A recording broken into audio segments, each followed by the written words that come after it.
আমাকে ভালোবাসতে ইচ্ছে করে? মোটেও না, এসব বলে কোনো লাভ নেই, বৃথা চেষ্টা। আচ্ছা, আমাকে আমার বৃথা চেষ্টা করতে দাও। তোমার বোনের বিয়ে শেষ হতে হতেই আমি হাবুডুবু। কনফিডেন্স থাকা ভালো, কিন্তু ওভার কনফিডেন্স জিনিসটা ভালো না। বাসের অপেক্ষায় বাস স্ট্যান্ডে দাঁড়িয়ে আছে তিন্নি। টিউশনের পাশাপাশি আরও একটা কাজ করে তিন্নি, রেডিও গুনগুনের একজন জনপ্রিয় আরজে সে। মঙ্গলবার রেগুলার শো আর রোজ শুক্রবার তার স্পেশাল শো থাকে। আজ শুক্রবার, তাই টিউশনের শেষে স্টুডিওতে যাচ্ছে ও। বাসের অপেক্ষা করতে করতে চশমা খুলে হাতে নিল তিন্নি। শাড়ির আঁচল দিয়ে চশমাটা মুছে আবারও চোখে দিতে যাবে, ঠিক তখনই কারো ধাক্কার চশমা পড়ে ভেঙে গেল। তিন্নি ভাঙা চশমাটা উঠিয়ে দ্রুত ফিরে তাকালো। যে ধাক্কা দিয়েছে সে পিছন ফিরে তার বন্ধুদের সাথে হেসে হেসে কথা বলছে। এটা দেখে তিন্নির মাথা গরম হয়ে গেল। লোকটাকে নিজের দিকে ফিরিয়ে কড়া ভাষায় বলল, বন্ধুদের সাথে আড্ডা দিচ্ছেন, ভালো কথা, কিন্তু মাঝ রাস্তায় এরকম বান্দরের মতো লাফাচ্ছেন কেন? হ্যাঁ, দিলেন তো আমার চশমাটা ভেঙে। দূর। লোকটি কোনো উত্তর না দিয়ে উল্টো তিন্নির দিকে ড্যাব ড্যাব করে তাকিয়ে রইল। এতে তিন্নির মাথা আরো গরম হয়ে গেল। কড়া ভাষায় আরো কিছু কথা বলতে যাবে, ঠিক ততক্ষণে বাস চলে আসায় আর কথা বাড়ালো না তিন্নি। লোকটার প্রতি উত্তর না শুনে বাসে উঠে পড়ল। পিছন ফিরে আর তাকালো না। তাকালে দেখতে পাবে যাকে কড়া ভাষায় কথা শোনালো সে কেমন চোখ বড় বড় করে ওর যাওয়ার পথেই তাকিয়ে আছে, এবং সে ততক্ষণ পর্যন্ত তাকিয়ে রইল যতক্ষণ না তার এক বন্ধু এসে তার পিঠে চড় মেরে তার খুর কাটালো। যে বন্ধুটি তাকে চড় মারলো সে প্রথমে বলল, কি রে আবিদ, বকাকে এই অবস্থা, না জানি মিষ্টি করে কথা বলে কি করবে? দোস্ত, এটা কি হলো? এটা কি প্রথম দেখার প্রেম? সেটাতে তুই বলবি যে আবিদের পেছনে শত শত মেয়ে ফিরা। প্রথম দেখায় মেয়েরা বন্ধুত্ব করতে চায়। সেই আবিদকে সবার সামনে মেয়েটি বান্দর বলে চলে গেল, আর আবিদ কিছু না বলে সেই মেয়েটির দিকে গোল গোল চোখ করে তাকিয়ে আছে। আশ্চর্য। এটার ব্যাপারে কিছু তো জানা হোক। চিন্তা করিস না, আমাদের জন্য তো ঢাকা শহর বেশি বাড়ানো, জায়গা না খুঁজে ফেলবে। আচ্ছা চল, একটা লং ড্রাইভ দিয়ে আসি। বন্ধুরা মিলে অনেকদিন লং ড্রাইভে যাওয়া হয়। অতঃপর মেয়েটিকে মাথা থেকে সরিয়ে আপাতত বন্ধুদের সাথে লং ড্রাইভের উদ্দেশ্যে বেরিয়ে গেল আবিদ। রাগে গজগজ করতে করতে স্টুডিওতে ঢুকলো তিন্নি। আজকে ও প্রচণ্ড রেগে আছে, এবং রাগটা ওই লোকের প্রতি, যা ও নিয়ন্ত্রণে আনতে পারছে না। ওর ব্যাগে সবসময় একটা এক্সট্রা চশমা থাকে, কিন্তু অতিরিক্ত রাগে কাঁচ ভাঙা চশমাটা সে চোখে দিয়ে রেখেছে। এসেই ও শো অর্গানাইজারদের একজনকে ধমক দিয়ে ফেলেছে। স্টুডিওর সবাই তিন্নির রাগকে খুব ভয় পায়, এই জন্য কেউ ওর ধারে কাছে ঘেঁষছে না। কিন্তু শো শুরু হওয়ার মাত্র 15 মিনিট বাকি। এখন তিন্নিকে কিভাবে কি বলবে? এমন অবস্থায় একজন গিয়ে রেডিও গুনগুনের পরিচালক ইফতেখার আহমেদকে ডেকে নিয়ে এলেন। এই পরিস্থিতিতে একমাত্র তিন্নিকে সামলাতে পারেন। ইফতেখার এসে তিন্নিকে বলল, কিরে, ভাঙা চশমা পরে আছিস কেন? আর বলো না ইফতে ভাই, বাসায় এক বান্দর ধাক্কা মেরে চশমাটা ভেঙে দিছে। বাস চলে আসলো, নইলে আজকে। ও বাবা, তুই তো সত্যি ক্ষেপে আছিস। তোমার কি মনে হয় নাটক করছি আমি? আরে না, আমি তা বলেছি নাকি? আমি বলছি এত ক্ষেপার কি আছে, এটা একটা দুর্ঘটনা মাত্র। দুর্ঘটনা মানছি, সরি বলে দিলে হয়ে যায়। তা না করে ওই ব্যাটা আমার দিকে ড্যাব ড্যাব করে তাকিয়ে থাকে, কত বড় সাহস! অপরাধ করে আবার চোখ তুলে তাকায়, ভাবতে পারো? ওরে বাবা, বেটা নির্ঘাত তোর প্রেমে পড়েছে, আর তোর মতো বুড়ি প্রেমে যে পড়েছে সে নিশ্চিত কোনো এলিয়েন হবে। ইফতেখারের বলার ভঙ্গিতে হেসে ফেললো তিনি। ইফতেখারের সাথে কথা বলে রাগটাও একটু কমেছে ওর। ওকে হাসতে দেখে ইফতেখার বলল, এখন যখন আপনার মুড একটু ভালো, আমার শোটা কি শুরু করতে পারি? ও দেখেছো, ওই ব্যাটা বান্দরের জন্য আজ আমার শো টাইম শেষ। আচ্ছা, আমি রেডি হতে বলি সবাইকে, তুই ভেতরে যা। ইফতেখার ঘড়ির দিকে তাকালো। বেশি দেরি হয়নি, এখনো 5 মিনিট আছে। সবাইকে শেষ মুহূর্তের প্রস্তুতি নিতে বলল ইফতেখার। তিন্নি এই শোটার জন্য এই রেডিও গুনগুন আজও চলছে, বরং তিন্নি তো এই রেডিওটাকে দাঁড় করিয়েছে। এই তো 4 বছর আগের কথা। ওর রেডিও রিচ তখন খুব কম, অন্যান্য রেডিও স্টেশনগুলো ওদের থেকে অনেক এগিয়ে।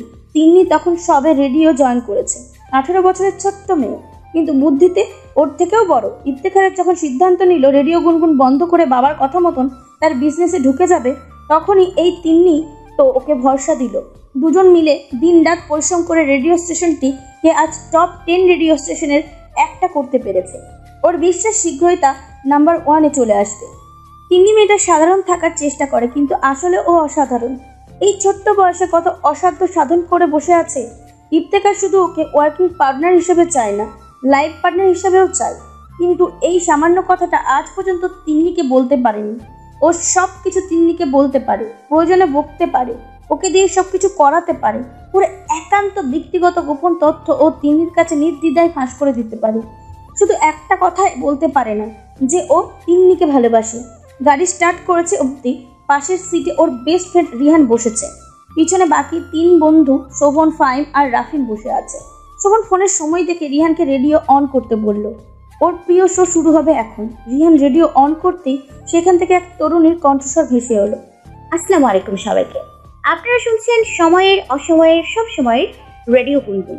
সাথে আছি আমি আর যে Tinni with my Friday special show chit chat with Tinni.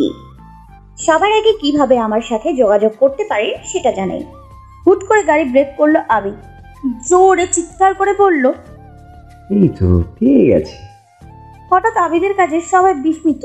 Rihan আবিদের পিঠে একটা কিল বসিয়ে বলল, কি পেয়েছিস? এখনো বুঝিসনি? কি বুঝবো? রেডিওর কণ্ঠটা তোর পরিচিত লাগলো না? হ্যাঁ, এটা তো আর যে তিন্নির কণ্ঠ, প্রায় তো শোনা হয়। উত্তরে আবিদ কিছু বলল না, মুচকি এসে গাড়ি ঘোরালো। সবাই বারবার জানতে চাইলো কোথায় যাচ্ছে, কিন্তু আবিদ কিছুই বলল না। সরাসরি রেডিও গুনগুনের অফিসের সামনে এসে গাড়ি থামালো আবিদ। বন্ধুদের অপেক্ষা করতে বলে ও ভিতরে ঢুকলো। চারিদিকে কিছুক্ষণ খোঁজাখুঁজির পরও তিন্নিকে কোথাও দেখা গেল না। একটা মেয়ে নিজে থেকে এগিয়ে এসে বলল, আপনি কি কাউকে খুঁজছেন? আর যে তিন্নি কোথায়? তিন্নি আপু তো স্টুডিওতে। আপুর শো চলছে না? ও কখন শেষ হবে? আরও 1 ঘন্টা। তবে এখন একবার বের হবে বোধহয়। কিন্তু আপনি কে? আপনি আপুর কে হন? বয়ফ্রেন্ড। কি? তিন্নি আপুর বয়ফ্রেন্ড আছে? থাকতে পারে না? মেয়েটি উত্তর দিল না। তাকে ভীষণ শখ দেখাচ্ছে, যেন তিন্নির বয়ফ্রেন্ড থাকা বিশ্বের 8ম আশ্চর্য। এমন সময় তিন্নিকে স্টুডিও থেকে বের হতে দেখে আবিদ সেদিকে এগিয়ে গেল। তিনি কিছু বোঝার আগে ওর হাত টেনে ধরে করিডোরে নিয়ে এলো। আবিদকে দেখে তিনি ভীষণ অবাক হলো। পর মুহূর্তে প্রচণ্ড রেগে গিয়ে বলল, আপনি এখানে কি করেন? তুমি রাস্তায় আমাকে বাদর বলে চলে এলে, আর আমি তার জবাব দিতে এখানে আসতে পারবো না? আপনি রাস্তায় বাদরামি করতে পারেন আর আমি বলতে পারবো না? অবশ্যই পারবে, তবে একান্তে, সবার সামনে না। আপনি কিন্তু বাড়াবাড়ি করছেন। এক্ষুনি এখান থেকে বেরিয়ে যান। বাড়াবাড়ি তো এবার হবে। বলে একটা ভয়ঙ্কর কাজ করে বসলো আবিদ। তিন্নির গালে টুক করে একটা চুমু খেয়ে এক দৌড়ি বেরিয়ে গেল ও। তিনি সেখানে স্ট্যাচু হয়ে দাঁড়িয়ে আছে। ব্যাপারটা এত দ্রুত ঘটে গেল যে কোনো প্রকার রিয়াকশন ওর মাঝে দেখা গেল না। রাত 11:30 বাজে। অনেক মানুষ ঘুমিয়ে গেলেও শহরটা ঠিকই জেগে আছে। একটা দুঃস্বপ্ন দেখে ঘুম ভেঙে গেল জরি। পানি খাওয়ার উদ্দেশ্যে সে ডাইনিংয়ে এলো। পানি খাওয়ার শেষে নিজের রুমে যেতে গিয়ে দেখলো তিন্নির রুমের লাইট এখনো জ্বলছে। এটা নতুন দৃশ্য না। প্রায় 2-3টা অবধি তিনি জেগে থাকে। অনেক সময় সারা রাতও কেটে যায়। জরি ভেবে পায় না রাত জেগে এত কাজ করার দরকার কি। আল্লাহ রাত দিয়েছেন ঘুমানোর জন্য, আর তিন্নি দিনে তো কাজ করে, রাতে একটু ঘুমালে কি হয়। জরি রান্নাঘরে গিয়ে ভালো করে কফি বানালো। এই বাড়িতে একমাত্র তিন্নির কোনো কাজ জরির করা লাগে না। তিনি নিজের কাজে নিজেই করতে পছন্দ করে, তবে সুযোগ পেলে জরি তিন্নির কাজ করে দেয়।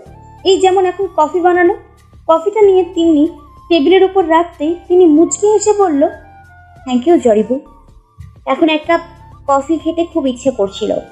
ইচ্ছা হইলেও বা কি কখনো তো কইবেন না। না বলেই যদি পাওয়া যায় তাহলে তো ভালোই। তোমার রান্নায় শুরু আপা, সারাটা দিন বাহিরে কাম করলা, বাসায় আইয়া আবার কত কুলান কাপড় চোপড় ধুইলা, আমারও ধুইতে দিলা না। অহন আবার রাত জায়গায় কি করো? অ্যাসাইনমেন্ট করছি জরিবু। সারাদিন তো কাজের মাঝে থাকি, পড়াশোনা করার সময় পাই না। এত কাম কইরা লাভ কি? আম্মা তো কাম করে, কিছুই তো অভাব নাই তোমাগো। শুধুমাত্র টাকা কামানোটাই কি শখ? তাও না তো কি। শোনো, এটাকে বলে স্বনির্ভরতা। আমি আসলে কারোর উপর নির্ভরশীল হতে চাই না। এই যে যখন তখন বেরিয়ে যাচ্ছি, আমার কি কারোর কাছে জবাবদিহিতা করতে হচ্ছে? না, নাকি হাত পেতে আম্মার থেকে টাকা নিতে হচ্ছে? মায়ের থেকে টাকা লইতে দোষ কি? আচ্ছা, তোমাকে একটু সহজভাবে বোঝাই। যেমন তোমার ব্যাপারটাই ধরো, যখন তুমি দুনিয়ায় এলে তোমার কাছে কিছুই ছিল না, গায়ে পড়ার একটা সুতো পর্যন্ত নেই। এই অবস্থায় তুমি সর্বপ্রথম একটা সম্পর্ক পেলে, তোমার মা। তার প্রতি তুমি সব কিছুর জন্য নির্ভরশীল। তোমার মা অলরেডি তোমার বাবার উপর নির্ভরশীল। কিছু বছর পর তোমার মা যখন মারা গেলেন, তখন তোমার বাবা তার শূন্যস্থান পূরণ করতে আরেকটি বিয়ে করলেন, কারণ কিছু বিষয়ে তিনি তার স্ত্রীর উপর নির্ভরশীল ছিলেন। কিন্তু তোমার জন্য ব্যাপারটা হয়ে গেল ভয়াবহ। সৎমা তো তোমার মায়ের জায়গাটা নিলেনই না, বরং তোমার বাবাও তোমার থেকে দূরে চলে গেল। আর বেঁচে থাকার জন্য তোমাকে ওই জাহান্নামে পড়ে থাকতে হলো, যতদিন না রফিক ভাইয়ের সাথে তোমার বিয়ে হলো। বিয়ের পর তুমি রফিক ভাইয়ের উপর নির্ভরশীল হয়ে পড়েছিলে। তারপর একদিন সেও তোমাকে ছেড়ে চলে গেল। আব্বা যদি তোমাকে আমাদের বাড়িতে না নিয়ে আসতো, তাহলে তুমি কি নিজেকে সমাজ থেকে রক্ষা করতে পারতে? এর কারণ সব সময় তুমি বেঁচে থাকার জন্য অন্যের উপর নির্ভরশীল। আমি এমন হতে চাই না। নিজের যতটুকু যোগ্যতা আছে তা দিয়ে স্বনির্ভর হতে চাই, বুঝলে? যাতে করে কেউ আমার জীবনে থাকুক বা না থাকুক, আমার কোনো সমস্যা হয় না। আর স্বনির্ভর হওয়া মানেই স্বাধীনতা। তুমি এমনিতেই পেয়ে গেলে। তোমার এই ভারী কথা আমার মাথায় ঢোকে না। বেড়ামাতি বালা আছে। তিনি আর কিছু বলল না, মুচকি এসে লেখায় মন দিল। জরি ওখানেই দাঁড়িয়ে রইল। কিছুক্ষণ লেখার পরে তিনি বলল, তোমার কষ্ট করে জেগে থাকতে হবে না, যাও ঘুমিয়ে পড়ো। আফা, আরেকখান কথা কই। বলো। তোমার চাঁদের লাহান চেহারা মাশাল্লাহ, কিন্তু তুমি বড় আপার মতো টিপটপ হইয়া চলো না কেন? আমাগো তোমারে এমনি দেখতে ভালো লাগে না, এই জন্যই তো বাবু আজটা কামড়া করলো। স্বাভাবিক মেয়েরা যেভাবে চলাফেরা করে আমি সেভাবে চলতে পারি না জরিবু। অনেক সময় সৌন্দর্য ও মেয়েদের জন্য অভিশাপ, আমার জন্য তো সৌন্দর্য আর বয়স দুটোই অভিশাপ। এ কেমন কুমু? আব্বা মারা যাওয়ার পর থেকেই এ পর্যন্ত আমি নিজের উপর অনেক দায়িত্ব নিয়ে নিয়েছি। এই দায়িত্বগুলো আমার বয়সের মেয়েদের নেয়ার কথা না, অনেকগুলো তো মেয়েদেরই নেয়ার কথা না, তবুও এগুলো আমাকে নিতে হয়েছে। সেগুলো ঠিকভাবে পালন করার জন্য আর নিজেকে সেফ রাখার জন্য আমাকে একটু পরিবর্তন হতে হয়েছে। বলতে পারো দায়িত্বগুলোকে নিজের যোগ্য না, বরং নিজেকে দায়িত্বগুলোর যোগ্য করে তুলতে হয়েছে। তোমার কথা আগামাথা কিছু বুঝি না। আজ বুঝে কাজ নেই, পরে এক সময় বুঝিয়ে দিব। তুমি এখন ঘুমাতে যাও, আমাকে লিখতে হবে। জরিয়ার কথা বাড়ালো না, চুপচাপ তিনি রুম ছেড়ে বেরিয়ে গেল। ড্রয়িং রুমে বসে চা খেতে খেতে একটা ম্যাগাজিন পড়ছেন শিরিন রহমান। তাকে দেখে মনে হতে পারে তিনি ম্যাগাজিনের খুবই গুরুত্বপূর্ণ কিছু পড়ছেন, কিন্তু আসল ব্যাপারটা সেটা না। তিনি গভীরভাবে কিছু একটা চিন্তা করছেন। তার চিন্তার কেন্দ্রবিন্দু তার দুই ছেলে। বড় ছেলে আকিব রহমান স্বভাবে শান্তশিষ্ট, কিন্তু কর্মক্ষেত্রে সফল। তার হাতে বিজনেসের সমস্ত দায়িত্ব দিয়ে তিনি এক প্রকার নিশ্চিন্ত বলা যায়। কিন্তু তবুও একটা ব্যাপারে তার বড় ছেলে তাকে সন্তুষ্ট করতে পারেনি। সেটা হলো ছেলের বয়স 30, কিন্তু তিনি ছেলের বিয়ে দিতে পারছে না। অনেক চাপাচাপির পর তিনি জানতে পেরেছেন যে তার শান্তশিষ্ট বড় ছেলে প্রেম করছে। ছোট ছেলের ব্যাপারে এই তথ্য জানলে তিনি এতটা আহত হতেন না। তিনি বিশ্বাসই করতে পারছেন না তার বড় ছেলে তাকে লুকিয়ে প্রেম করছে, তাও 5 বছর যাবত। যাই হোক, সমস্যা সেটা না। প্রেম করছে ভালো কথা, এখন বিয়ে করতে তো আপত্তি থাকার কথা না, কিন্তু তাকে বিয়ের কথা বললেই সেটা সে এড়িয়ে যাচ্ছে। মেয়েটার ব্যাপারেও কোনো তথ্য দিচ্ছে না। ব্যাপারটা রহস্যজনক। তিনি ভাবছেন তার ছেলে আদৌ প্রেম করে নাকি বিয়ে না করার বাহানা এটা। আর ছোট ছেলেকে নিয়ে তো তার চিন্তা শেষ নেই। বড়টার পুরাই উল্টো স্বভাবের। ছোট ছেলে আবিদ রহমান, বয়স 26 বছর। অনার্স শেষ করেছে 1 বছর হলো, কিন্তু কাজে কর্মে তার একটুও মন নেই। সারাদিন বন্ধু বান্ধব নিয়ে উচ্ছৃঙ্খল জীবনযাপন করছে। তিনি কতবার বলেছেন ভাইয়াকে বিজনেসে সাহায্য করার জন্য, কিন্তু আবিদটা কানেই তোলেনি। যদিও বড় ছেলের ব্যাপারটাই তাকে বেশি ভাবাচ্ছে। এমন সময় ছোট ছেলেকে সেজে গুজে বাইরে যেতে দেখে তিনি ডাক দিলেন। আপত্তি থাকা সত্ত্বেও বিরক্তি নিয়ে আবিদ ওনার কাছে এসে বলল, কি বলবে জলদি বলো। এত তাড়াহুড়ো করে কই যাচ্ছিস? এটা জানার জন্য ডাকলে? না, তুই কি জানিস তোর ভাইয়া প্রেম করছে? কথাটা শুনে মোটেও বিচলিত হলো না আবিদ, বরং বিরক্ত নিয়ে বলল, তুমি ভাইয়ার বিয়ে নিয়ে একটু বেশি টেনশনে আছো, তাই এরকম উল্টাপাল্টা চিন্তা ভাবনা তোমার মাথায় আসছে। তোর কি মনে হয় আমি হাওয়ার কথা বলি? তোর ভাইয়া নিজের মুখেই আমাকে বলেছে। এবার আবিদ একটু অবাক হলো। মায়ের সামনে সোফায় বসতে বসতে বলল, ও মাই গড মা, তুমি কি ঠিক শুনেছো? ভাইয়া আর প্রেম, এটা জাস্ট অসম্ভব। মনে মনে একটু খুশি হলেন শিরিন। তিনি একা এটাকে অসম্ভব মনে করেন না। কিছু একটা চিন্তা করে আবিদ বলল, ব্যাপারটা সত্যি হলে তো ভালোই না। ভাইয়া যাকে পছন্দ করে তার সাথে বিয়ে দিয়ে দাও। ভাইয়াও খুশি, তুমিও খুশি। বলে উঠে পড়লো আবিদ। মায়ের কোনো কথা না শুনে বেরিয়ে গেল ও। আজ মঙ্গলবার, তিন্নির সাথে দেখা করার একটা সুযোগ এসেছে, সেটা কিছুতেই মিস করা যাবে না। বিকালের শোটা শেষ করে স্টুডিও থেকে বের হলো তিন্নি। দুটো টিউশন আছে আজ, সেটা শেষ করে একেবারে বাসায় যাবে ও।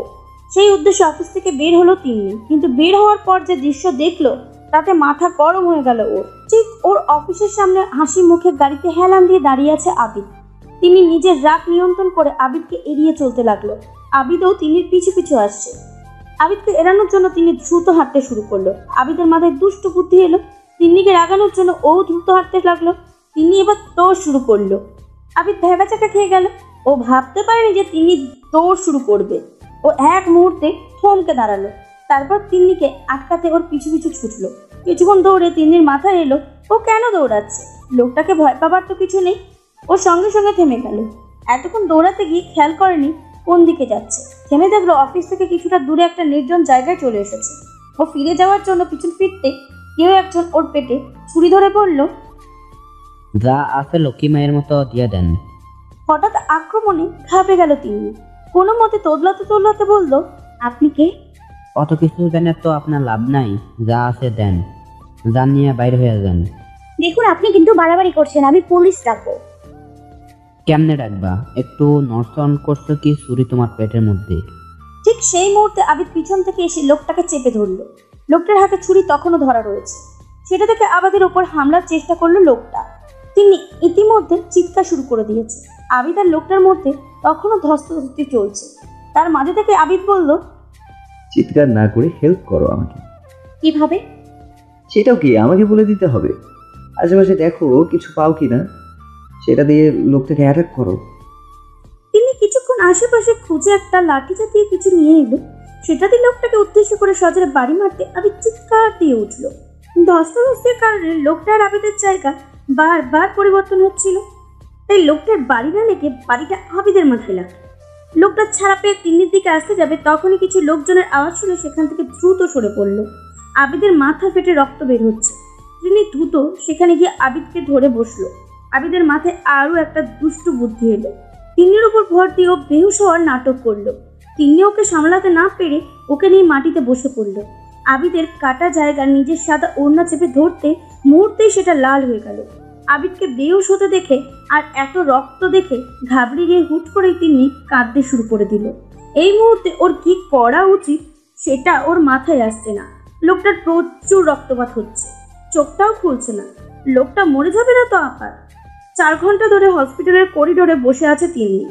আবিদের বিশেষ কিছু হয়নি, কাটা জায়গায় 3টে সেলাই লেগেছে শুধু।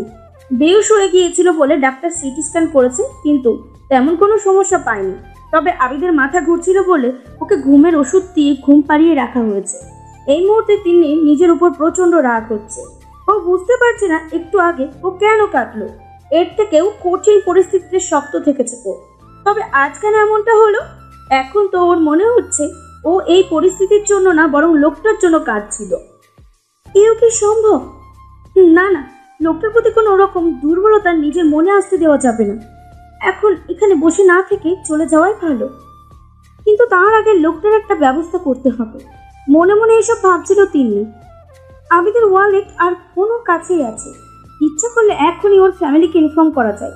ওয়ালেটে আবিদের আইডি কার্ড, বিজনেস কার্ড দুটোই পেয়েছি। ফোনটাও আবিদের ফিঙ্গারপ্রিন্ট আনলক করেছে ও। সেখানে ওর পরিবারের নম্বর আছে, কিন্তু পুলিশের ঝামেলা হতে পারে ভেবে এতক্ষণ আর কাউকে জানানো হয়নি। তবে এভাবে বসে থাকা যায় না। আবিদের কারণে এমনিতেই ওর আজকে টিউশনিগুলো মিস হয়ে গেছে। এখানে আর কিছুক্ষণ বসে থাকলে বাসায় ফিরতেও দেরি হয়ে যাবে ওর। কি করবে না করবে ভাবতে ভাবতে একজন নার্স এসে বলল, আপনার পেশেন্টের ঘুম ভেঙে গেছে, এখন তাকে নিয়ে যেতে পারেন।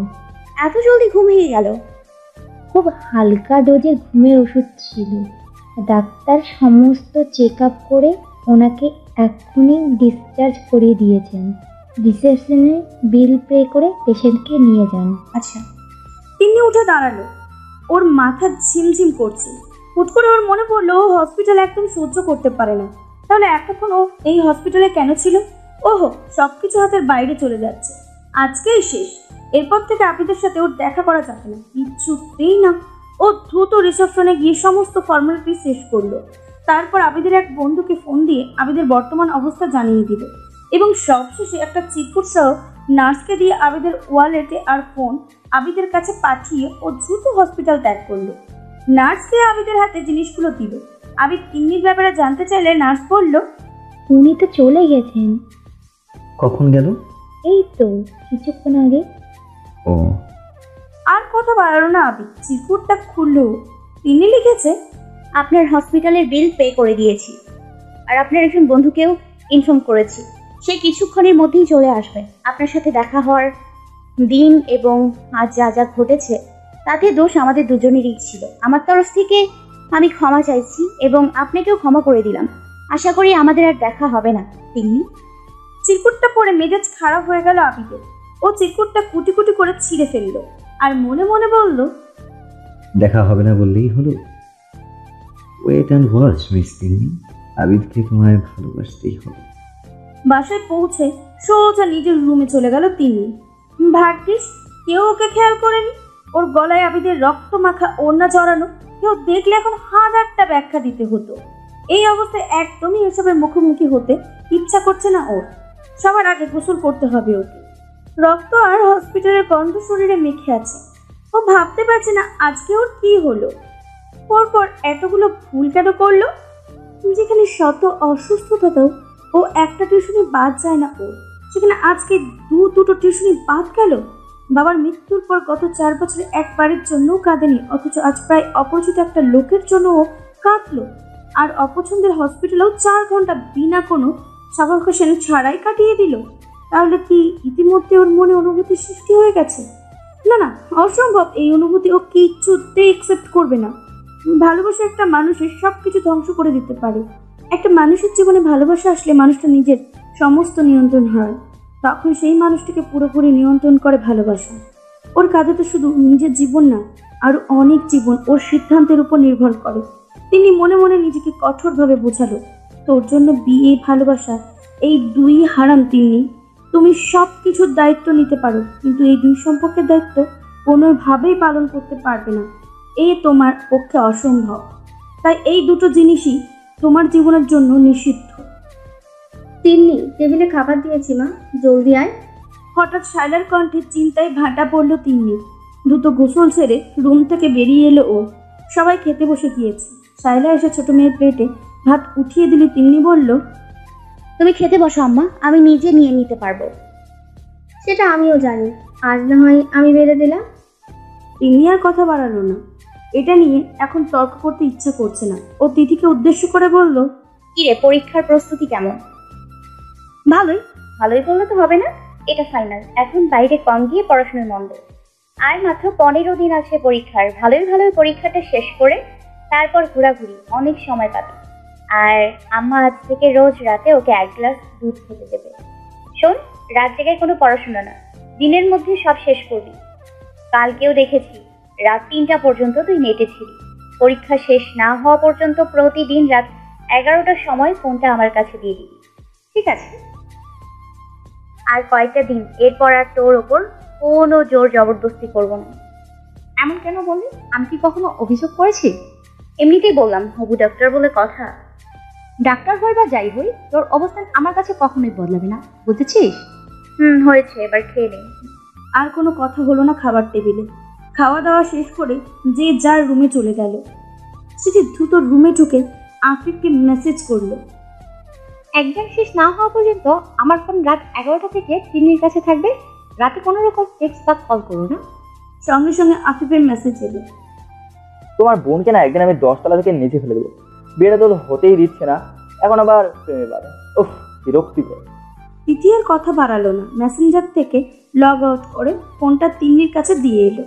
তিনি যদি ফোন ঘাটাঘাটি করে তাহলে আফিফের ব্যাপারে সহজেই জেনে যাবে, কিন্তু তিথি জানে ফোনটা যেভাবে দিয়েছে ঠিক তেমনি ফেরত আসবে। এইসবের ঘাটাঘাটি করার স্বভাব তিন্নির না। পরীক্ষা শেষ হলেও তিন্নিকে আফিফের ব্যাপারে সব বলে দেবে। বাসায় ফিরে আবিদ নিজের ঘরে ঢুকে বসে আছে। শিরিন কতক্ষণ ডাকাডাকি করলে আবিদ বলেছে সে এখন ঘুমাবে, তাকে যেন বিরক্ত না করা হয়। শিরিন বেশি বিরক্ত করলেন না, ছেলেটা অসুস্থ। এখন একটু বিশ্রাম নিই। ড্রয়িং রুমে আবিদের বন্ধু রিহান বসে আছে। ওকেই বরং জিজ্ঞাসা করা যাক কিভাবে আবিদের মাথা ফাটলো। যেই ভাবা সেই কাজ। তিনি ড্রয়িং রুমে গিয়ে রিহানকে জিজ্ঞাসা করলেন, ওর মাথা কাটলো কিভাবে? আমি জানি না আন্টি। তুমি ওকে সাথে করে নিয়ে এলে, তুমি জানো না? আসলে আন্টি, আমি তো ওর সাথে ছিলাম না। একটা মেয়ে হঠাৎ ফোন করে। মেয়ে মানে? আজকাল ও মেয়েদের সাথে রাতে ঘোরাঘুরি করে নাকি?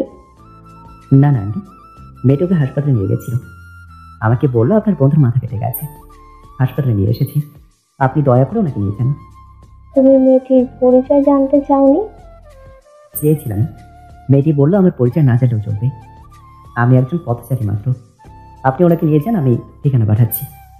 মেয়েটির নাম্বার আছে? না আন্টি। তুমি না বললে ফোন এসেছিল? মেয়েটি আপিদের ফোন দিয়ে কল করেছিল। ও আচ্ছা আন্টি, আজ আমি উঠি, জরুরি কাজ ফেলে এসেছি। আচ্ছা, এসো। রিহান চলে যাওয়ার পরও সেখান থেকে উঠলেন না শিরিন। মেয়েটি কি সত্যিই পথচারী, নাকি বড় ছেলের মতন ছোট ছেলেও তাকে লুকিয়ে প্রেম করছে? অবশ্যই এতে আশ্চর্য হওয়ার কিছুই নেই। ছোট ছেলে যে নিজের পছন্দের বিয়ে করবে এটা তো তিনি আগে থেকেই জানতেন। কিন্তু সমস্যা হচ্ছে ওরা ভুল কাউকে না ভালোবাসলে। উনি কখনো চায় না ওনার একটা সাথে সংসার কোনো ভুল মানুষের জন্য বরবাদ হয়ে যায়। রহমান এম্পায়ার্সের মেন অফিসের সামনে নামলো তিন্নি। উদ্দেশ্য আফিফের সাথে দেখা করা। তিথির পরীক্ষা শেষ হয়েছে 1 সপ্তাহ। ইন্টার্ন শুরু হওয়ার আগে আফিফের সাথে তিথির বিয়েটা সেরে ফেলতে চাই ও। আফিফের ব্যাপারে অনেক আগেও জানতে পেরেছে, যদিও তিথি এখনো এই ব্যাপারে কিছু জানে না। সব ঠিকঠাক করে তারপর তিথিকে জানাবে বলে সিদ্ধান্ত নিয়েছে তিন্নি। এখন আফিফের সাথে কথা বলতে হবে ওকে। অফিসের রিসেপশনে গিয়ে আফিফের খোঁজ করতেই সুন্দরী রিসেপশনিস্ট ওর দিকে তাকিয়ে বলল, আপনার কি কোনো অ্যাপয়েন্টমেন্ট আছে ম্যাডাম? তিনি মুচকি এসে উত্তর দিল, না। তাহলে তো আপনি এখন দেখা করতে পারবেন না। আপনার স্যার আমাকে চিনবে। আপনি শুধু একটু ফোন দিয়ে বলবেন তিথির বোন তিন্নি এসছে। আপনার কাছে স্যারের নাম্বার নেই? না, আপনি একটু ফোন দিন, জরুরি দরকার। যদি উনি দেখা না করতে চান তাহলে না হয় আমি চলে যাব। রিসেপশনিস্ট আর কথা বাড়ালো না, আফিফকে ফোন দিল। ও ফোন রিসিভ করতেই বলল, স্যার, কোনো তিথির বোন তিথি এসেছে। কি করব? নাম বললে? তিথির বোন তিন্নি। ওহো, জলদি তাকে আমার কেবিনে নিয়ে এসো। তুমি ঠিকমতো কথা বলেছো তো তার সাথে? জি স্যার। ঠিক আছে, জলদি নিয়ে এসো। ফোনটা রাখতে আফিফের বুক ধরফর করা শুরু করলো। তিনি কি করতে আসছে? তিথি আর ওর ব্যাপারে সব চিনি কি ওকে তিথির জীবন থেকে সরাতে এসেছে? এখন ও কি করবে? এসব নানা টেনশনে ওর মাথা খারাপ হয়ে গেল। সামনে থাকা পানির গ্লাস থেকে এক ঢোক পুরোটা খেয়ে নিল ও। ততক্ষণে তিনি এসে পড়েছে। দরজার বাইরে থেকে তিন্নি বলল, ভেতরে আসবে? আসুন। ভিতরে ঢুকতে ঢুকতে তিন্নি বলল, আমি আপনার ছোট, সম্পর্কে এবং বয়সে আপনি আমার বড়, তাই আমাকে আপনি করে ডাকার কোনো মানেই হয় না। তিন্নির কথায় আফিফের টেনশনটা একটু কমলো। মুখে হাসি ফুটিয়ে ও তিন্নিকে বসতে বলল। তিনি বসতে বসতে বলল, এই 5 বছরে আপা আমার কথা নিশ্চয়ই আপনাকে বলেছে? হ্যাঁ, তা তো বলেছে, তবে আজকে যে তুমি আসবে সেটাও আমাকে বলেনি। ও নিজেই জানে না আপার পরীক্ষা শেষ হয়েছে, সেটা তো জানি কি, তাই না? হুম। আমি চাইছিলাম এর মাঝে আপনাদের বিয়েটা সেরে ফেলতে। তিন্নির কথায় অবাক হয়ে তাকালো আফিফ। ও ঠিক ঠিক শুনছে। ওরা তিথির বিয়ের কথা বলছে। তিন্নি অবাক হওয়ার মতোই বিষয়। আফিফ শিওর হওয়ার জন্য তিন্নিকে বলল, তুমি কি আমার আর তিথির বিয়ের কথা বলছো? হ্যাঁ। সত্যি? সত্যি। কথাটা শুনে ইয়াহু বলে চেয়ার থেকে উঠে দাঁড়ালো আফিফ। ফোন উঠিয়ে ওর সেক্রেটারিকে ডাক পাঠালো ও। সেক্রেটারি এলে ওকে নিয়ে কিছুক্ষণ খুশিতে ঘুরলো। তারপর তাকে বলল, শোনো, আজকে অফিসের সবার জন্য লাঞ্চ আমার তরফ থেকে। আজ আমি বিশাল খুশি। আর তালিকা তুমি কি নেবে? তিনি এতক্ষণ আফিফের কাণ্ড দেখে মিটমিটিয়ে হাসছিল। আফিফের কথা শুনে বলল, আপনি আগে শান্ত হয়ে বসেন, আমার কথা এখনো শেষ হয়নি। তুমি কিছু নেবে না? আচ্ছা, এক কাপ কফি বলে দিন। আর কিছু না। আফিফ সেক্রেটারিকে বিদায় করে আবারও নিজের জায়গায় এসে বলল। তিনি বলা শুরু করলো, শুধু আপনি আর আপা রাজি হলে তো হবে না, আমার মায়ের অনুমতিও দরকার। আমাদের তরফ থেকে কোনো অবজেকশন নেই। আন্টির সাথে আমার সরাসরি কথা বলা উচিত ছিল, কিন্তু আমি চাইছি আপনি আন্টির সাথে আগে কথা বলে নিলেই বোধহয় বেটার হবে। আমাদের সম্পর্কে তো সবই আপনার জানা। আপনার এতে সমস্যা নেই সেটাও বুঝতে পারছি, তবে আন্টি থাকতে পারে। মায়ের কোনো সমস্যা হবে না। মাকে তিথির কথা আমি বলেছিলাম, মা তোমাদের সাথে দেখা করতে চায়। আচ্ছা, তাহলে সব যদি ঠিক থাকে তাহলে সামনের শুক্রবার আপনারা বাসায় আসুন। আপাকে আন্টি দেখে যান। আমি মায়ের সাথে কথা বলে তোমাকে জানাই। তাহলে আন্টির সাথে আমাকে একটু কথা বলিয়ে দেবেন, আমি নিজে তাকে ইনভাইট করব। ঠিক আছে। সেক্রেটারি এসে কফি দিয়ে গেল। কফি খেতে খেতে তিন্নি আর আফিফের মধ্যে বিয়ের বিষয়ে টুকটাক আলাপ আলোচনা হলো। যাওয়ার সময় তিন্নি আফিফের উদ্দেশ্যে বলল, আপনি আমাকে যতটা খারাপ মনে করেন ততটাও খারাপ আমি নই, তবে আমার পরিবারের ভালোর জন্য কিছু স্ট্রিক্ট ডিসিশন আমাকে নিতে হয়। আফিফ কিছু বলতে পারলো না, মাথা চুলকাতে চুলকাতে বোকার মতন হাসলো শুধু। আফিফের অফিস থেকে বেরিয়ে সোজা ভার্সিটিতে গেল তিন্নি। আজ শনিবার, ভার্সিটিতে ওর ক্লাস আছে আজকে। সেটা শেষ করে আজকে ওর কাছে শিডিউলটা মনে মনে একবার ভেবে নিল তিন্নি। ক্লাস শেষে বিদ্যুৎ বিল এবং 3টা ডিপিএসে টাকা জমা দিতে হবে আজকে।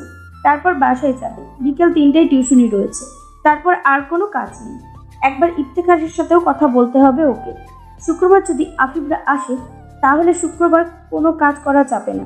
পরশুটা আগে থেকে রেকর্ড করে দিতে হবে। শুক্রবারের টিউশনিগুলো আগে বা পরে পড়িয়ে দিলেই হবে। সকালে কোচিংটা শুধু অ্যাটেন্ড করা যেতে পারে। এসব ভাবছিল আর ক্যাম্পাস দিয়ে হাঁটছিল ও। এমন সময় ফোনটা বেজে ওঠায় ভাবনায় ছেদ পড়লো ওর। ফোনটা হাতে নিতে বিরক্তিতে চোখ মুখ কুঁচকে গেল তিন্নির। আবিদের নাম্বার থেকে ফোন এসেছে। লোকটা কিছুদিন ধরে ওকে ফোন দিয়ে জ্বালাচ্ছে। ও বুঝে পাচ্ছে না ওর নাম্বার লোকটা পেল কিভাবে। অবশ্য এ চোখে এটা অসম্ভব কিছুই না। সেদিন সেই ঘটনার পর তিনি ভেবেছিল সব ঠিক হয়ে যাবে, কিন্তু লোকটা নাচার বন্ধু। এরপর থেকে প্রতিদিনই নিত্য নতুন বাহানায় ওর সাথে দেখা করতে আসে। প্রায় প্রতিটা সময় ওর পিছনে আঠার মতন লেগে থাকে। তিনি বুঝতে পারে আবিদ কি চায়। এরকম পরিস্থিতি কম আসেনি ওর জীবনে। প্রত্যেকবার খুব সুন্দরভাবে এগুলো সামলে নিয়েছে ও, কিন্তু এবারের পরিস্থিতি ভিন্ন। প্রতিবার বিপরীত পাশের মানুষের জন্য ওর মনে কোনো অনুভূতি থাকে না, কিন্তু এবার আবিদের প্রতি ওর একটা অনুভূতি জন্মেছে। এর জন্য ও আরও বিরক্ত। তাই ও যতটা সম্ভব আবিদকে এড়িয়ে যাওয়ার চেষ্টা করছে, কিন্তু আবিদ কিছুতেই ওর পিছু ছাড়ছে না। এবার একটু কঠিন হতেই হবে ওকে। ফোনটা তখনও বাজছে। এবার রিসিভ করলো তিন্নি। রিসিভ করে কড়া গলায় বলল, কেউ ফোন রিসিভ করছে না মানে? সে তখন বিজি অথবা রিসিভ করতে চায় না, তারপরেও আপনি কেন বারবার কল দিচ্ছেন? প্রথমত তুমি এখন মোটেও বিজি না, দ্বিতীয়ত তুমি যাতে একদিন নিজের ইচ্ছায় আমার ফোন রিসিভ করো সেটার জন্যই তোমাকে বেশি বেশি ফোন দিচ্ছি। আপনাকে কে বললো আমি বিজি না? কারণ তুমি এই মুহূর্তে ভার্সিটি ক্যাম্পাসে হুদাই হাঁটাহাঁটি করছো, এটাকে বিজি থাকা বলে না। আপনি কি করে জানলেন? আমি তোমার পিছেই দাঁড়িয়ে আছি। তিনি দ্রুত পিছন তাকালো। ওর থেকে কিছুটা দূরে হাসি মুখে দাঁড়িয়ে আছে আবিদ। ওকে ফিরতে দেখে হাত নাড়ালো। তিনি সেদিকে এগিয়ে গেল। আবিদের সামনে দাঁড়িয়ে ওকে বলল, দেখুন, আমি জানি আপনি এক্স্যাক্টলি কি চাইছেন, কিন্তু আমার পক্ষে সেটা কোনোদিনই সম্ভব নয়। কেন? আমার মধ্যে কি সমস্যা? বিষয়টা মোটেও সেরকম না। আপনি বা অন্য কেউ কারোর জন্যই আমার কাছে কোনো সময় নেই। আমি আসলে প্রেম ভালোবাসার জন্য না, আপনি ভুল মানুষের প্রেমে পড়েছেন। তুমি আমার জন্য পারফেক্ট। না, আমি কারোর জন্যই পারফেক্ট। আপনি প্লিজ আমার পিছু ছেড়ে দিন। এটা আপনার আমার দুজনেরই সময় নষ্ট হবে, এছাড়া কিছুই না। আমার দেরি হচ্ছে, আমি যাচ্ছি। কথা বলেই হাঁটা শুরু করলো তিন্নি। আবিদের ফোনটা বেজে উঠলো তখনই রিহানের কল। আবিদ রিসিভ করে বলল, আচ্ছা, কোনো মেয়ে যদি বলে সে প্রেম ভালোবাসার জন্য না, এর মানে কি? আবিদের প্রশ্ন শুনে কিছুক্ষণ চিন্তা করলো রিহান। মনে পড়লো কিছুদিন আগে একটা মেয়েকে প্রপোজ করলে মেয়েটি ওকে বলেছিল ফ্যামিলির কাছে বিয়ের প্রস্তাব পাঠাতে। মেয়েটি প্রেম করতে চায় না। রিহান সাথে সাথে বলল, তার মানে মেয়েটি সরাসরি বিয়ে করতে চায়। কি সত্যি দোস্ত? আমার এক্সপিরিয়েন্স তো সেটাই বলছে। আচ্ছা, আমি তোকে পরে ফোন দিব। বলে রিহানের কোনো কথা না শুনে ফোন কেটে দিল আবিদ। তিনি এখনো ক্যাম্পাস ছেড়ে বেরোয়নি। আবিদ দৌড়ে তিন্নির কাছে গিয়ে হুট করে ওর একটা ছবি তুলে নিয়ে আবারও দৌড়ে বেরিয়ে গেল। ঘটনাটা এত দ্রুত ঘটে গেল যে তিনি কিছুই বুঝতে পারল না। মায়ের কোলে মাথা রেখে শুয়ে আছে আবিদ। সে ছোট ছেলের চুলে বিলি কাটছে। মাসে 1-2 বার মায়ের প্রতি খুব আদর পায় আবিদের। তখন এইভাবে মায়ের কোলে শুয়ে ফ্রি হেড ম্যাসাজ নেয় ও। কখনো কোনো কিছুর প্রয়োজন হলেও কাজটি করেও। কিছুক্ষণ ছেলের মাথায় হাত বোলানোর পর সে নিজেই বললেন, কিছু লাগবে তোর? কিছু লাগলেই বুঝি তোমার কাছে আসি আমি। মনে তো হয় তাই। আচ্ছা যাও, উঠে যাচ্ছি। বলে উঠতে যাচ্ছিল আবিদ। শিরিন আবিদকে টেনে ধরলেন। তারপর আগের মতন শুয়ে বললেন, আরে না না, আমি তো এমনিতেই বললাম। তারপর দুজনেই চুপ। মিনিট দুয়েক পর আবিদ বলল, মা, ভাইয়া তো বিয়ে করতে চায় না, তাই না? মনে তো হচ্ছে সেটাই। তাহলে দরকার নেই ওর বিয়ে দিয়ে। তুমি বরং আমার বিয়ে দাও, পাত্রী রেডি আছে। হুট করে মাথায় হাত বোলানো বন্ধ করে দিলেন শিরিন। আবিদের কান ধরে ওকে টেনে উঠালেন। আবিদ কান ডলতে ডলতে বলল, কান টানলে কেন? আমি বড় হয়েছি না? শিরিন রেগে গিয়ে বললেন, তোমার তো কাজকর্ম তো তা বলে না।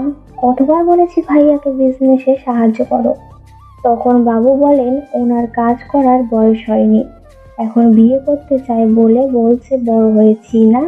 মা, বিয়ে দিয়ে তো দেখো, আমি ঠিক অফিসে যাব। মেয়েটাকে মায়ের কথায় হাসি ফুটলো আবিদের মুখে। মায়ের কোল ঘেঁষে বসে বলল, ওর নাম তিন্নি মা, ছবি দেখবে?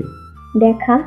পকেট থেকে ফোন বের করে তিন্নির ছবিটা মাকে দেখালো আবিদ। ছবি দেখে শিরিন বললেন, মেয়েটাকে দেখে তো বেশ বয়স্কই লাগে, এত মোটা ফ্রেমের চশমা পরা কানা নাকি? না মা, কানা না, মেয়ের বয়সও বেশি না, 22 বছর হবে। পিছন থেকে কথাটা বলল আফিফ। শিরিন এবং আবিদ আফিফের দিকে প্রশ্নসূচক দৃষ্টিতে তাকালো। আফিফ সফায় বসতে বসতে বলল, সামনে শুক্রবার ওদের বাসে যাচ্ছি আমরা বিয়ের প্রপোজাল নিয়ে।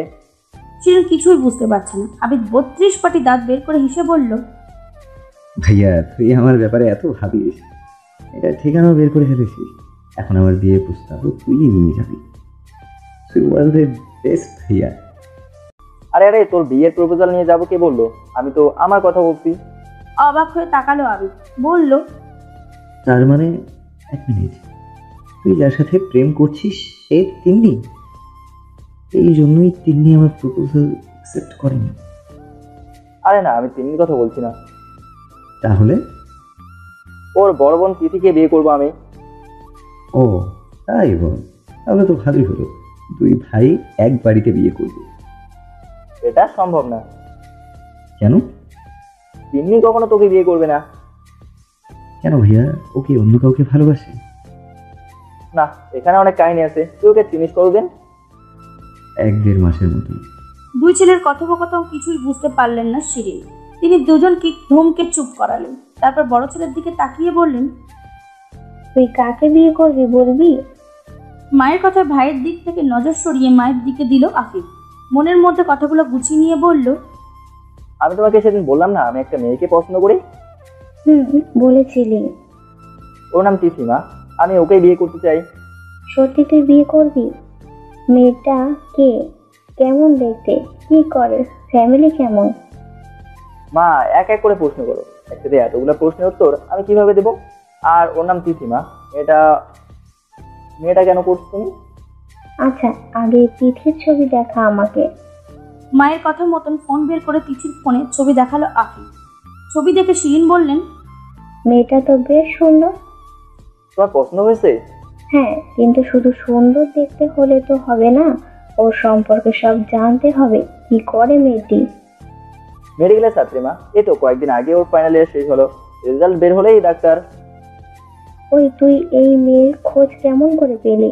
মেডিকেলের সাথে তো আমাদের কারো কোনো সম্পর্ক নেই। আমার এক বন্ধু মেডিকেলে পড়তো, পলাশের কথা মনে নেই তোমার? তোর হাই স্কুলের বন্ধু? সে সময় প্রায় উইকেন্ডে আমরা কয়েকজন বন্ধু মিলে ওর ওখানে গিয়ে আড্ডা দিতাম। তিথি ওর কাছে পড়তে আসতো। আমি প্রায় সময়ের আগের দিকে গিয়ে তিথিকে দেখার জন্য বসে থাকতাম। তখন থেকে তিথিকে চিনি আমি, প্রায় আমাদের কথা হতো। যে বছর ওর জন্মদিনের দিনে ওকে প্রপোজ করলাম, সেদিন থেকে ওর সাথে আমার সম্পর্ক। এতদিন ধরে প্রেম করছিস, অথচ আমরা কেউ জানতেই পারলাম না। কয়েকজন ক্লোজ ফ্রেন্ড ছাড়া কেউ জানে না, আর তোমাকে তো ইচ্ছে করে জানায়নি, জানালে তখনই বিয়ে করে পাগল করে দিতে। প্রেম করতে পারো আর বিয়ে করতে পারো না, এত লুকোচুরি কেন? ব্যাপারটা মোটেও সেরকম না মা, আসলে ওর ফ্যামিলিতে কিছু সমস্যা ছিল, তাই ও চাইছিল না আমাদের সম্পর্কটা বেশি জানাজানি হোক। সমস্যা মানে? সিরিয়াস কিছু না মা, আসলে ওর সাথে যে বছর আমার সম্পর্ক শুরু হয় সে বছর ওর বাবা অ্যাক্সিডেন্টে মারা যায়। ওর বাবার এই আকস্মিক মৃত্যুতে ওর পরিবারের সবকিছু এলোমেলো হয়ে যায় এবং তিনি সবকিছু দায়িত্ব নিজের হাতে নিয়ে নেয়। তিন্নি মানে আবিদ যার ছবি দেখালো? আমি প্রথম থেকে বলি, তোমরা দুজনেই শোনো, সব বুঝতে পারবে। তিথিরা 3 ভাই বোন, তিথি বড়, তারপর তিন্নি এবং সবার ছোট ওদের ভাই সানি।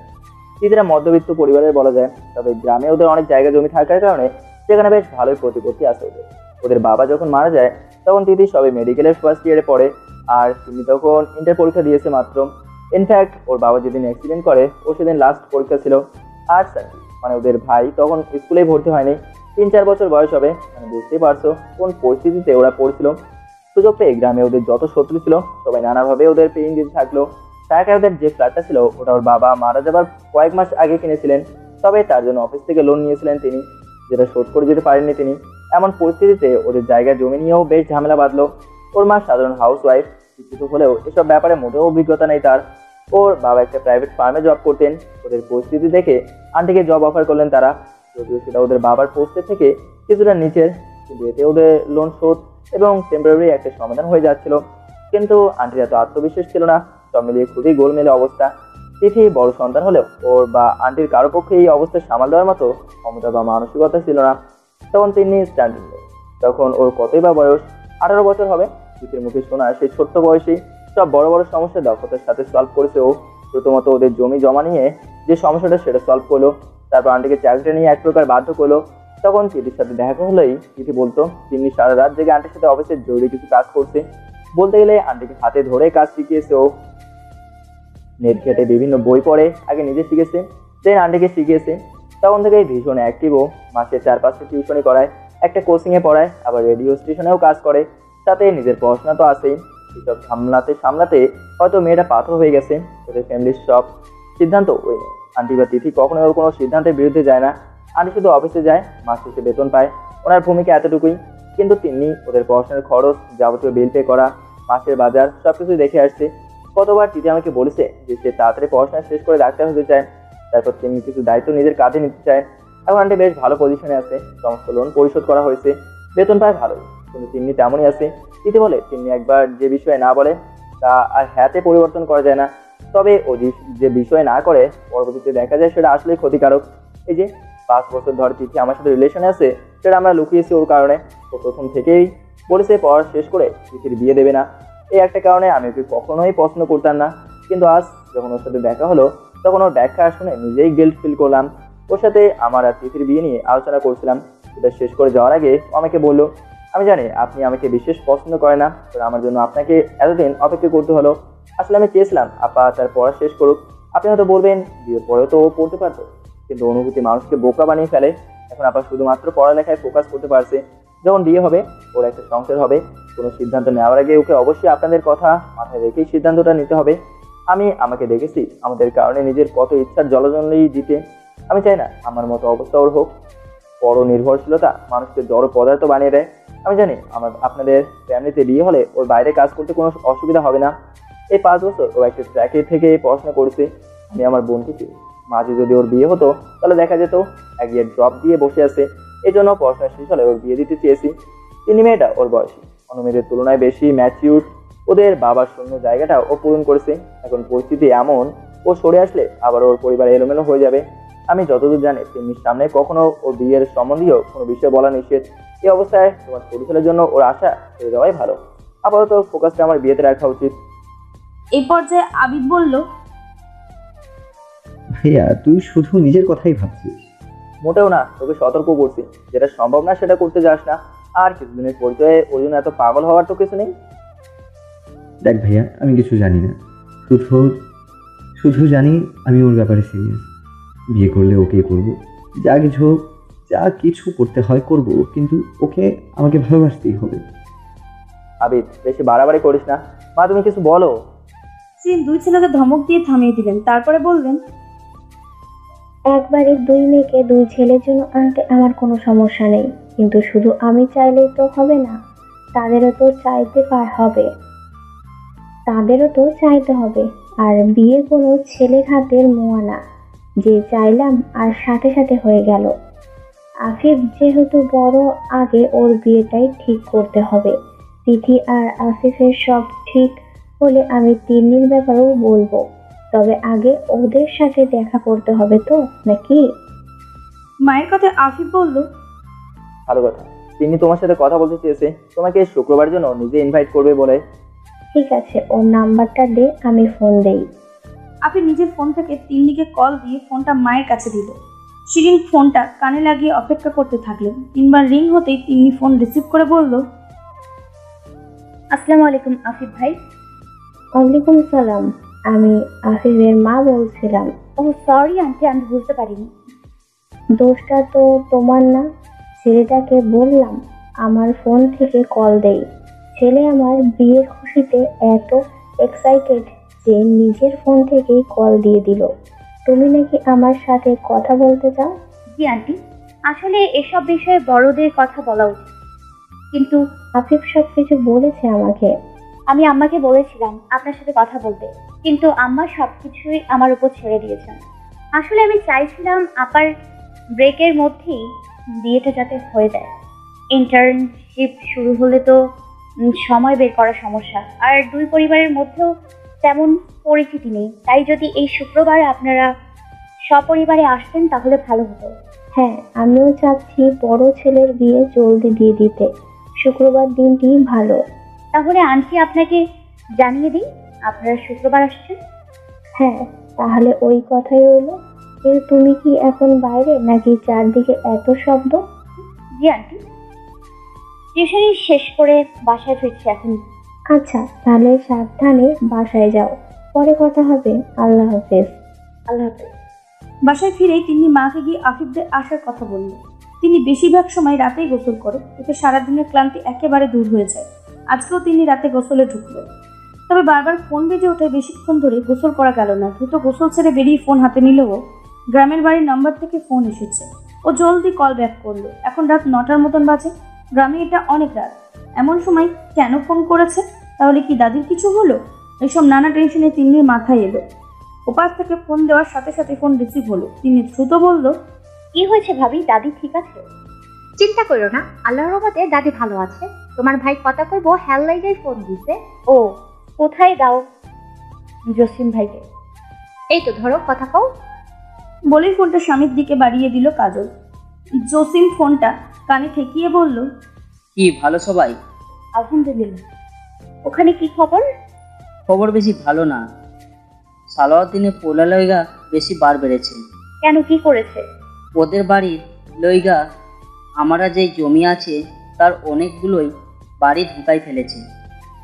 কিন্তু সালাউদ্দিন চাচাকে সামনে রেখে মাপামাপি হয়েছিল, কুটি পেতে রাখা আছে না? আর ওই বুড়ো মরে যাওয়ার পর পোলা সাপের 4-5 পা দেখেছে। সাপোর্ট দিচ্ছে চেয়ারম্যান।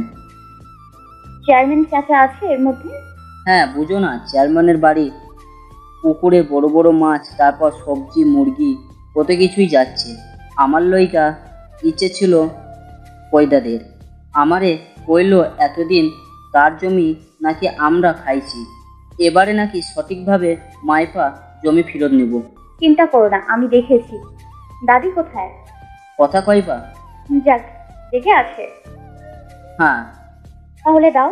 জসিম ফোনটা নিয়ে দাদির ঘরে গিয়ে তাকে দিয়ে বলল, তিন্নি কথা কইবে। দাদি ফোনটা কানে নিয়ে বলল, জমি নিয়ে কি হয়েছে শুনছো? চিন্তা করো না, আমি সব সামলে নিব। সমস্ত কাগজপত্র আমার কাছে আছে। কাগজপত্র তো বিষয় না, বিষয় হলো চেয়ারম্যান। কাদের তো সেই সাহস দিতেছে। চেয়ারম্যান চাচার সাথে আমি কথা বলবো দাদি। তাকে কিভাবে হাতে আনতে হয় সেটা আমি ভালো করেই জানি। তুমি তো ভরসা বুক, তোমার দিকে তাকাইলে আমি আমার ফোকারে দেখি।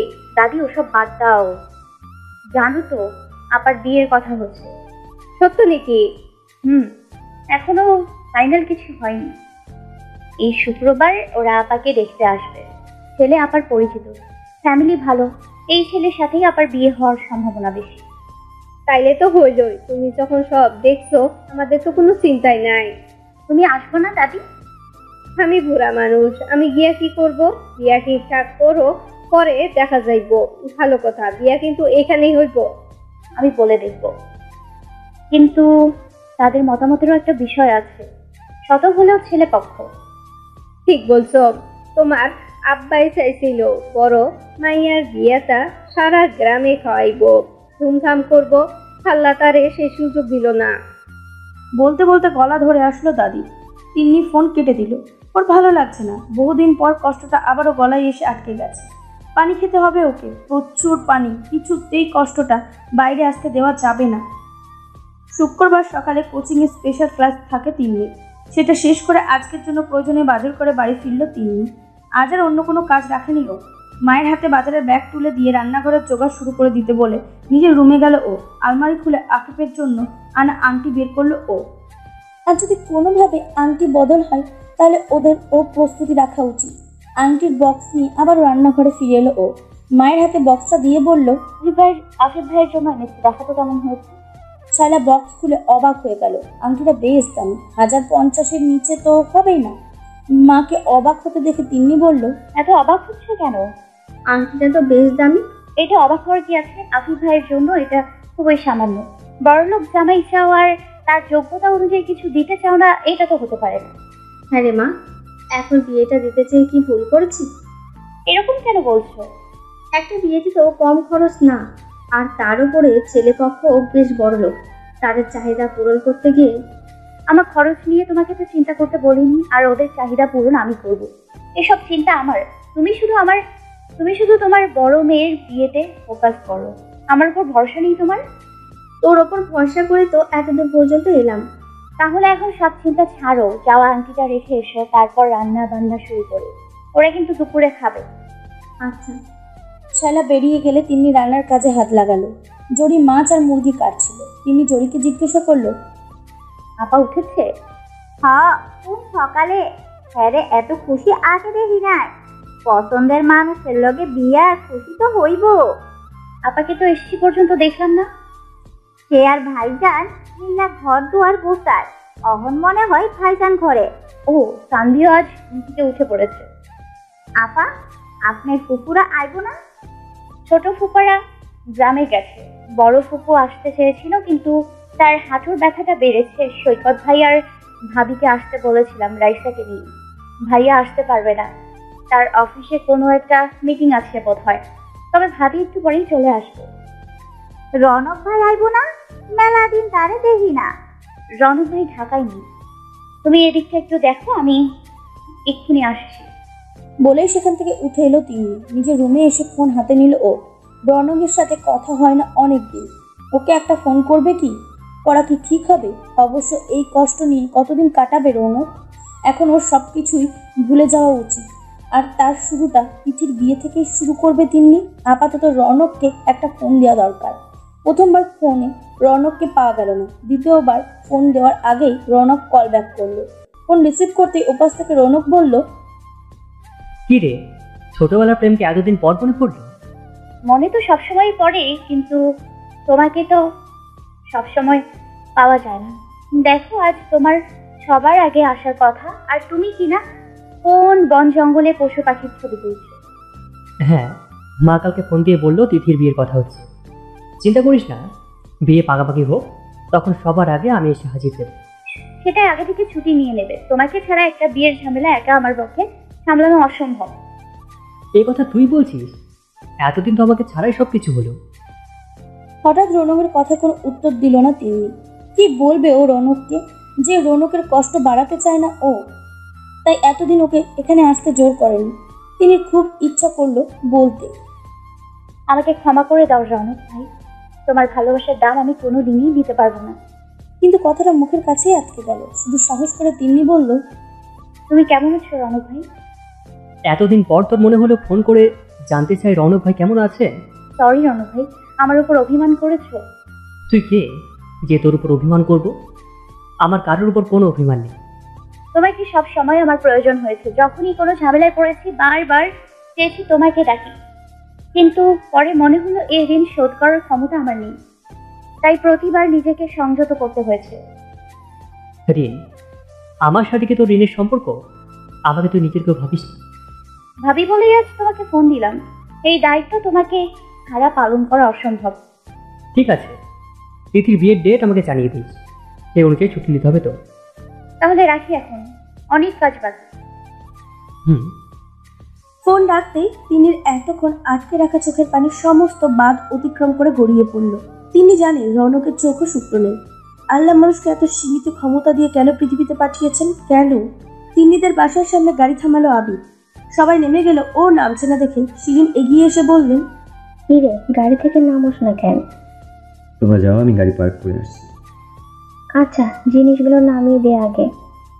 ও হ্যাঁ, দাঁড়াও। গাড়ি থেকে নেমে জিনিসপত্র নামিয়ে ভাই এবং ফুপার হাতে দিল আবিদ। তারপর আবারও গাড়িতে উঠে যাবে, তখন পিছন থেকে ওর হাত টেনে আফিফ বলল, বিয়ের কথা হচ্ছে আমার, আর নার্ভাস হচ্ছিস তুই। ব্যাপারটা কেমন হয়ে যাচ্ছে না? আরে ভাইয়া, তোমার শালিকে তো চেনোই, আমাকে দেখলেই খ্যাক খ্যাক শুরু করে দিবে। কিভাবে রিয়াক্ট করবে কে জানে। তুই ভয়ও পাস? না, সেরকম কিছু না। 2 দিন আগে দেখা করতে গিয়েছিলাম, আমাকে দেখে এমন রেগে গেল, জুতা খুলে হাতে নিয়ে বলল পরিবারের সামনে আসলে সবার সামনে জুতা দিয়ে পেটাবে। একটু সিরিয়াসলি বলেছে। আচ্ছা শোন, ভয় পাস না, যে ওকে দেখেই এমন ভাব করবি যেন তুই জানতিসই না যে এটা তিন্নির বাসা। বাকিটা আমি সামলে নেবো। ঠিক তো ভাইয়া, কোনোরকম কেস খাওয়াবি না তো?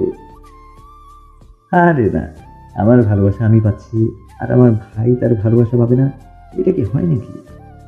তোমরা কি নিয়ে এত কথা বলো? দেরি হয়ে যাচ্ছে তো। হঠাৎ বলতে বলতে ওদের দিকে এগিয়ে এলো ওদের ফুফাতো ভাই সাদিক। আফিফ বলল, আরে আবিদ খুবই নার্ভাস, ওকে একটু রিল্যাক্স করাচ্ছি। আবিদ নার্ভাস হবে কেন? নার্ভাস তো তোমার হওয়ার কথা। আমার তো সব ঠিকঠাক আছে, কিন্তু আবিদের তো এখনো শুরুই হয়নি। মানে? চল যেতে যেতে বলি। মা আর ফুপা দাঁড়িয়ে আছে, আর আবিদ তুই গাড়ি পার করে দ্রুত আয়। বলে সাদিককে নিয়ে সেখানে থেকে চলে গেল আফিফ। আবিদ গাড়ি পার্ক করেও কিছুক্ষণ সেখানে দাঁড়িয়ে রইল। তারপর সাহস সঞ্চার করে তিন্নিকে ফেস করতে ওদের বাসার সামনে এলো ও। কলিং বেল চেপে মনে মনে দোয়া করলো, আর যেই খুলুক সেটা যেন তিন্নি না হয়। আজ ভাগ্য ওর বিপরীতে, দরজা তিন্নিই খুললো। খুলে আবিদকে দেখে রেগে গিয়ে কিছু বলতে যাবে, তখন আবিদ ভাইয়ের কথা মতন অবাক হওয়ার নাটক করে বলল, তুমি এখানে? আপনি ঢং করেন? আমার বাসা জেনেই তো এসছেন, এখন আবার ঢং করে বলছেন আমি এখানে কেন? তুমি ভুল ভাবছো। আমি ভুল ভাবছি? আপনার সাহস দেখে অবাক হচ্ছি। রে আবিদ, এখন দাঁড়িয়ে আছিস কেন? তিন্নি, ওকে আসতে দাও। কথাটা বলতে বলতে এগিয়ে এলো আফিফ। তিনি অবাক হয়ে আফিফকে বলল, আপনি চিনেন ওকে? কি আশ্চর্য, আমার ছোট ভাইকে আমি চিনবো না? আপনার ছোট ভাই? হ্যাঁ, তুমি চেনো নাকি? আবিদ, তোরা একে অপরকে আগে থেকে চিনিস? হ্যাঁ, চিনি তো খুব ভালো করে। ওটা কোইন্সিডেন্স। ভালোই হলো, আমরা তো এখন একটা ফ্যামিলি। পূর্ব পরিচিত হলে সম্পর্ক আরো সহজ হবে। তিন্নি, ওকে নিয়ে ভেতরে এসো, সবাই তোমার জন্য অপেক্ষা করছে। বলেই সেখান থেকে চলে গেল আফিফ। তিনি মুখে একটা ফেক স্মাইল দিয়ে আবিদকে নিয়ে ভেতরে ঢুকলো। আবিদ তিন্নির অবস্থা দেখে মিটমিট করে হাসছে। তখনই তিথিকে নিয়ে ড্রয়িং রুমে ঢুকলেন সাইলা। তিনি তিথিকে শিরিনের মুখোমুখি বসিয়ে বলল, আন্টি এই যে তিথি আপা, আর ওই যে আম্মা। তুই তো তিন্নি তাই না? এরপর তিথির সাথে কিছু কথা বললেন শিরিন। প্রাথমিক আলাপ আলোচনা শেষে সবাই দুপুরের খাবার খেয়ে নিলেন। কিছুক্ষণ বিশ্রাম নিয়ে আবারও বিয়ের আলাপ করতে সবাই ড্রয়িং রুমে জড়ো হলো। ছোটদের মধ্যে তিন্নি বাদে অন্য কাউকে না দেখতে পেয়ে শিরিন তিন্নিকে বললেন, বাকিরা কোথায়? ওদের তো দেখছি না। ওরা ছাদে গেছে। ভালোই হয়েছে, বিয়ের আলোচনা ওরা না থাকলেই ভালো। তোমার আম্মু কোথায়? রান্নাঘরে জড়ি বুকে সব গোছাতে সাহায্য করছে। দাঁড়ান আমি ডেকে নিয়ে আসি। না না, উনি ওনার মতো আসুক, ততক্ষণ তোমার সাথে একটু কথা বলি। আমার পাশে এসে বসো। তিন্নি গিয়ে শিরিনের পাশে বসলো। শিরিন বললেন, তোমার চশমাটা একটু খুলবে? মনে হচ্ছে মেয়ের সাথে না মায়ের সাথে কথা বলছি। কথাটা বলে একটু হাসলেন শিরিন। তিন্নি চশমাটা খুলে সামনের টেবিলে রেখে দিল। শিরিন তিন্নিকে খুঁটিয়ে খুঁটিয়ে দেখলেন। মাশাআল্লাহ, দুই বোনই দেখতে অসম্ভব সুন্দর, কিন্তু তিন্নি সেটাকে সবসময় লুকিয়ে রাখতে চায়। শিরিনকে নিজের দিকে এভাবে তাকিয়ে থাকতে দেখে তিন্নি শিরিনকে ডাকলো, আন্টি।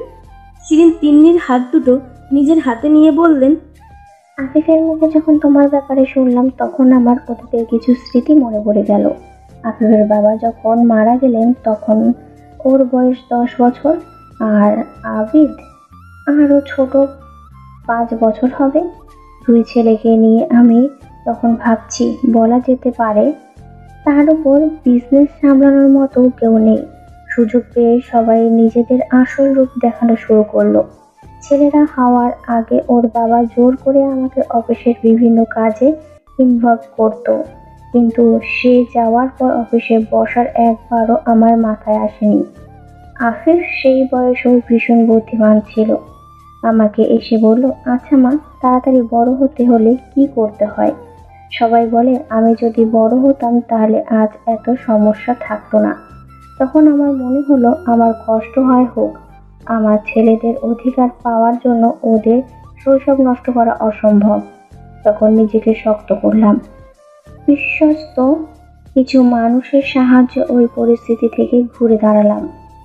এই এত বছরে বুঝেছি মেয়েদের হাতে আসলেই অনেক ক্ষমতা, তবে যতদিন তারা নিজেরা না বুঝতে পারবে ততদিন এই ক্ষমতার কোনো কাজেই লাগবে না।